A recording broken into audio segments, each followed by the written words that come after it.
കൂട്ടുകാരെ, ഞാനിന്ന് വന്നിരിക്കുന്നത് ദഹനശേഷിക്കും ഗ്യാസ് ട്രബിളിനുമുള്ള ഒരു പൊടിക്കൈയുമായിട്ടാണ്. ജീരകം, നമ്മുടെ നല്ല ജീരകം ഉണ്ടല്ലോ, ജീരകം ഒരു സ്പൂൺ, ജീരകം ചെറിയ സ്പൂൺ, ഒരു ടീസ്പൂണിന് ഒരു സ്പൂൺ ജീരകം, ഒരു 1/4 ടീസ്പൂൺ ഇത് വേണം, കായപ്പൊടി. ഇത് രണ്ടും കൂടി ഒരു ചട്ടിയിൽ ഒരു തവയിൽ വെച്ചിട്ട് നല്ലപോലെ ഒന്ന് ചൂടാക്കി വറുക്കണം. നല്ല ചൂടായി കഴിയുമ്പോൾ നല്ലപോലെ ചട്ടിയിലാകുമ്പോൾ പെട്ടെന്ന് ചൂടാകും കേട്ടോ. ചൂടാക്കി എടുത്ത് മിക്സിയിലിടണ്ട, ഈ കല്ലിലിട്ട് നല്ലവണ്ണം ഒന്ന് തിരുമ്മി പൊടിച്ച് നല്ല പൊടിയാകുമ്പോൾ അത് ഒരു സ്പൂണാകും. ഒരു സ്പൂണാകുമ്പോൾ പൊടിയുമ്പോഴത്തേക്ക് കൂടുമല്ലോ, അങ്ങനെ ഒരു സ്പൂണാകും. ആ ഒരു സ്പൂണ് അതേ ഒരു ഗ്ലാസ്സിലോട്ടിട്ടിട്ട് കുറച്ച് ചൂടുവെള്ളം ഒഴിക്കണം.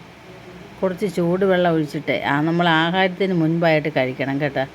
ആഹാരത്തിന് മുമ്പായിട്ട് രാവിലെയും വൈകിട്ടും കഴിക്കണം. നമുക്ക് പെട്ടെന്ന് ദഹനശേഷിയും ഗ്യാസ് ട്രബിളും എല്ലാം കുറയും.